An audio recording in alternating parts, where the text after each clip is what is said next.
So I feel privileged to invite Dr. Pratibha Rai, a faculty in cardiology department of BHU and a very eminent pediatric cardiologist. She will be explaining the interventional management of congenital heart disease and an overview of this topic. So, Dr. Pratibha Rai, please. So good afternoon. Thank you, Gautam sir. And I would like to start my talk. I would like to give my gratitude to Alok sir for giving me this opportunity. And it's lunchtime, but topic that has been given to me is quite vast. I'll try to cover in 15-20 minutes. So everything for intervention started in 1975, where Viking and Mills they did a ASD device closure. And then in first time in India in 1992, Dr. P. Lal did ASD device closure. So the first device was this. The journey has started from here and it has gone to the left hand corner. So basically when we do a ASD device closure, the straight away approach would be either normal LA deployment or LUPV deployment. So this was a normal LUPV bar LA deployment, where you open a LA disc, you try to pull it off, and there, when you feel the resistance, you release the RA disc and it sats perfectly.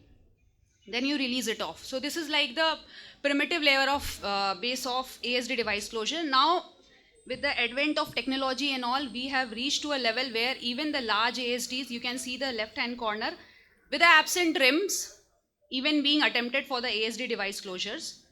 So the method would be in those cases, these cases I have done, primarily have been done by me or assisted. So this would be a right upper pulmonary vein deployment where you are not getting good opposing rims. So you need to deploy a first LA disc into the pulmonary vein, then pull it back. And once the RA disc sits in the position, you are going to pull the whole system back. So the second is balloon assisted, where again, if the rims are deficient, we try to deploy with the balloon assisted technique. And this is a combination of balloon assisted, I would say, and some sort of LA roof technique. So now coming to cases where we get ASDs, where there would be multiple fenestration. So in those cases, try to go through the central defect, use a sizing balloon. Sizing balloons comes in Amplatzer and LifeTech both. Try to break the fenestration and deploy a device.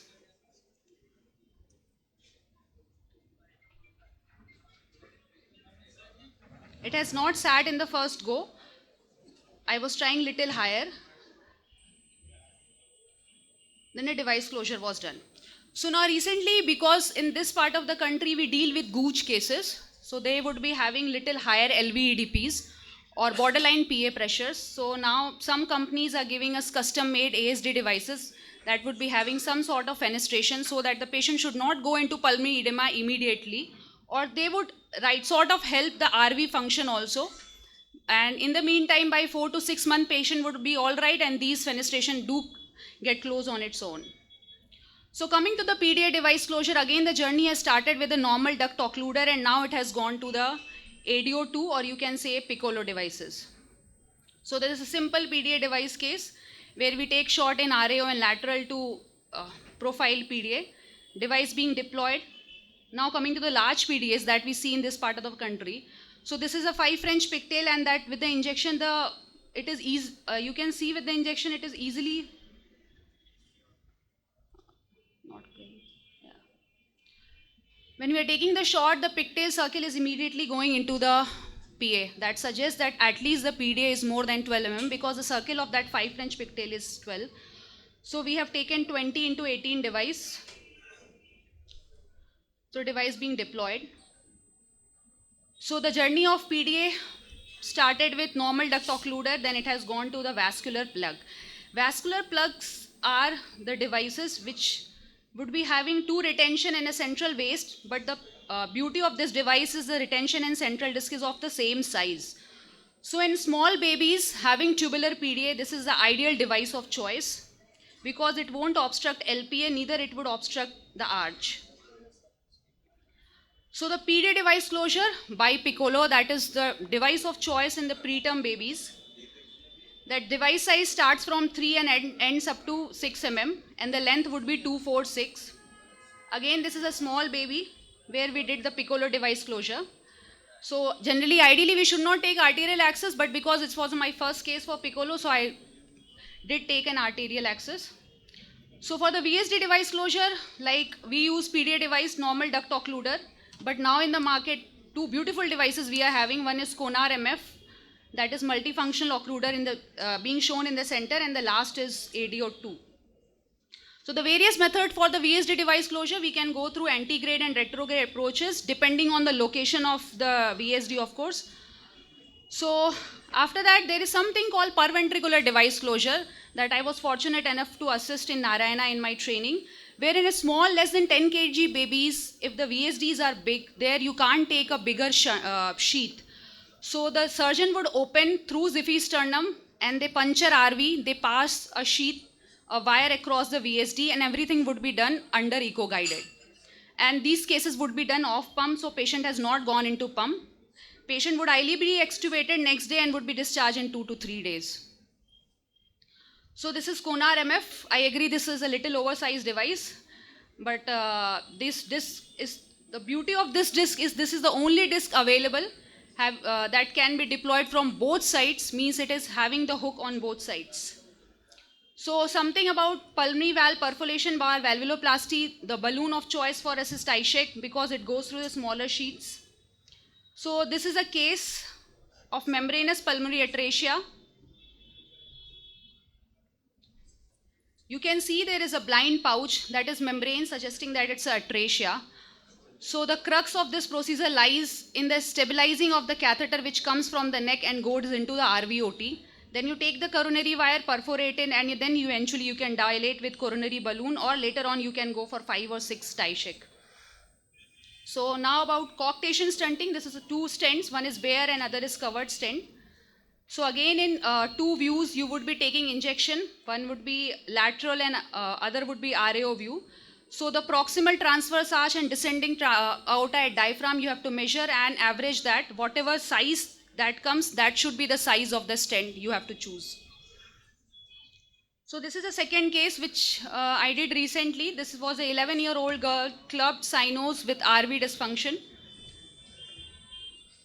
So RAO injection showing severely dysfunctional RV. So we had difficulty in crossing. We crossed with coronary wire. We have gradually dilated with coronary balloons followed by a Tyshek balloon. So the problem what they face is they go immediately into pulmonary edema. So that you have to tackle. If better if you have ventilator in standby, you try giving Lasix. This was a recently referred case, a critical AS 12-day newborn with severe LV dysfunction intubated. So we did BAV, patient was all right, discharged in 5 days. So this PDA stenting, so for PDA stenting, there would be multiple approaches. We either go through carotid or axillary or femoral artery or vein, depending on the disease we are treating. But yeah, these are the treatment of choice for any lesion depending on duct. So something I would say about hybrid or newer thing, there is something called hybrid RVOT stenting. We know everything about RVOT stenting, but in post-op cases when they have undergone ICR tap, their RVOT would be dilated or ballooned out. Those cases are not suitable for any kind of valve. In those cases, what we do a hybrid technique where the surgeons in cath lab opens the chest. That would be definitely off pump. And he just try to ligate the RVOT and make it in the smaller size. You can see there is a Markle pigtail being put. That has been put by a surgeon outside. So surgeon has clipped the RVOT from outside and now we are balloon occluding it and we are taking RV injection. So there is complete obstruction, there is nothing going. Then we will put a stent. So we have created a future pulmonary valve implantation candidate without taking the patient to the operation theatre, which was primarily not suitable for pulmonary valve implantation. So this is covered stent occlusion of sinus venosus defect. Many places they do direct, but we prefer hybrid technique because by this technique we would be choosing the smallest possible stent, that is 59 mm stent we have used in all patients. So what they do, the baseline veno-venous loop will be formed. We puncture the septum, we park a catheter in right-sided pulmonary vein. Then you can see there are some bullets coming. That would be, and these are normal gunshot that being taken by the surgeon. They just take a laparoscopic, like a small incision. We deflate the right lung, and then we reach up to the SVC. And when we are when we have inflated the stent, they take a gunshot. So by this, there won't be any chance of embolization of stent, because 59 size stent, it's high chance it would embolize if you don't stabilize it. So by this technique, we are able to use the smallest possible stent using a hybrid technique. But other places, they do bigger stents, but that would be like SVC, a venous structure, very high chances of thrombosis if you increase the size of the stent. So there is again the percutaneous pulmonary valve implantation in which we have put the stent. After 6 months, we have deployed a Melody valve, which was not suitable initially even for the My valve. So something about the interventional Fontan. So this has been done in 2 stages. First stage, you can see the picture.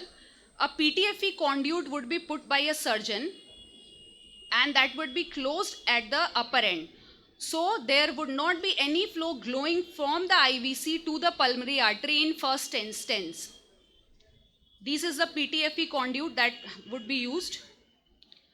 Second, when the patient comes to us for the stage 2, this is our catheter into the glen. This is our catheter into the conduit. Now with the broken boro, we'll puncture this membrane. We'll create a veno-venous loop.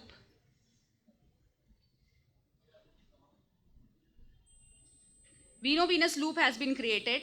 Then a stent would be placed. So this would complete the Fontan.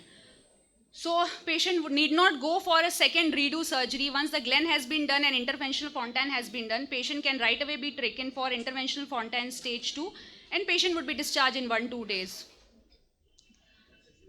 So something about the PH patient, that adult patient we see, we have 2 options. Either to go for, if the medical management fails, of course, either to go for reverse spot or the AFR device. If the patient RV function is good, the treatment of choice would always be reverse spot shunt. So this involves a detailed pre-procedural planning, where would be seeing in various projection that and which angle we are getting the PA and aorta close by.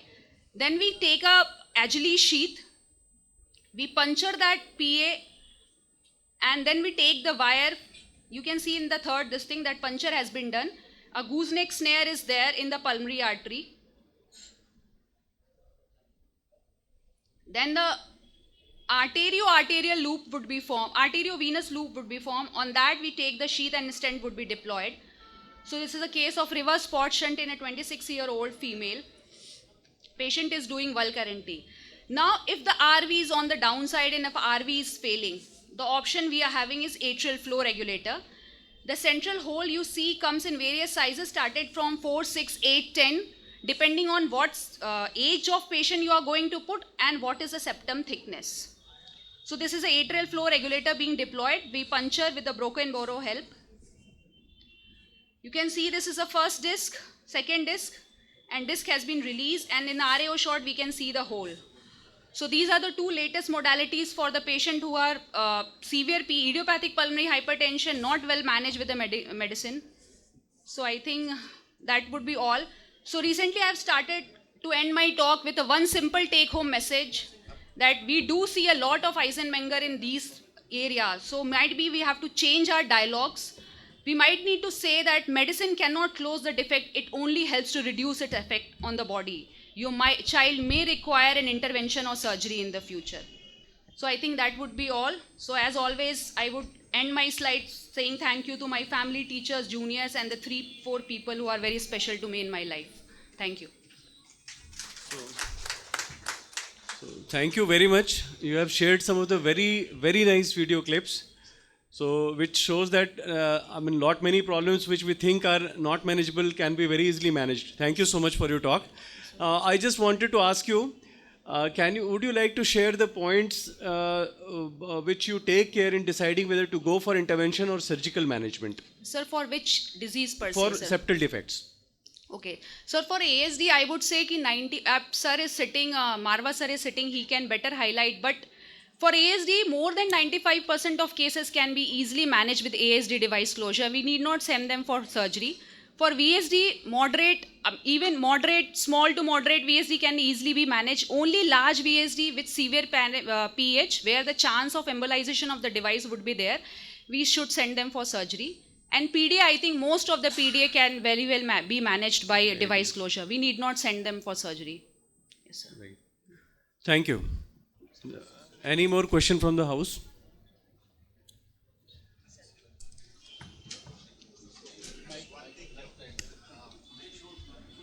Mike, please. She showed beautiful cases for the ASDs and PDAs. When we are doing it in adults, I think, especially adults, in children there is not a problem. We have been putting devices left, right and center.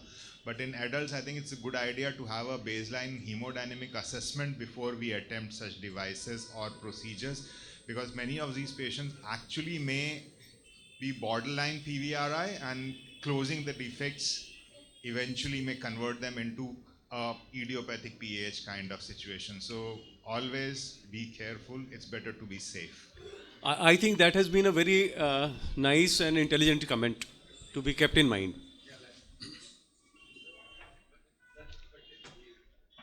Thank you, Dr. Pratibha. I think in Uttar Pradesh we don't have any dedicated pediatric cardiologist. Our institute is very premium now. Outlook have given Institute of Medical Sciences a rank 2. And with the arrival of Dr. Pratibha Rai, I think she is the only one interventional pediatric cardiologist we are having at present, at least in half of Uttar Pradesh. Yeah. From Lucknow to here, she is the only dedicated. So it's a proud moment for us. Now I request Dr. Vivekanand to give memento to Dr. Pratibha Rai.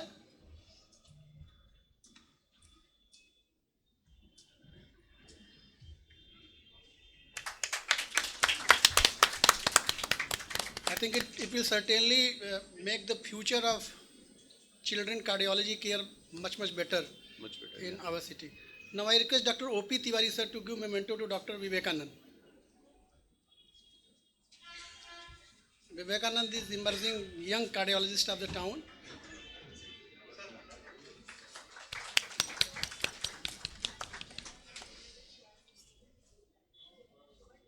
Now I request Dr. Manoj Srivastava sir to give memento to Dr. S.N. Rai sir.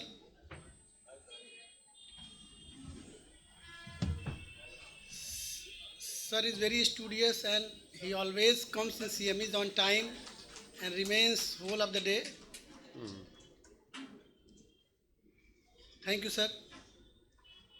Now I request Dr. V.B. Singh sir to give memento to Professor Deepak Gautam, who is a young dynamic professor, and within a year or two he is going to be the head of Professor Medicine BHU, and he is 2 years junior to me as well.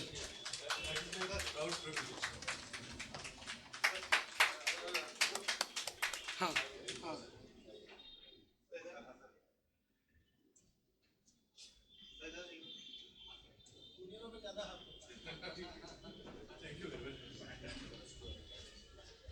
Now I request Dr. Chandrasekhar Singh sir to give memento to Dr. Ashok Yadav.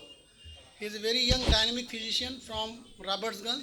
He is doing a lot of good clinical cardiology work there, and he has extended his cardiology services and physician services to the remote area of Sonbhadra. That is very much required. So now we will go for the lunch. Correct. Now we will go for the lunch, and after 45 minutes we will reassemble for the next session. So please come for the lunch. 45 minutes lunch break.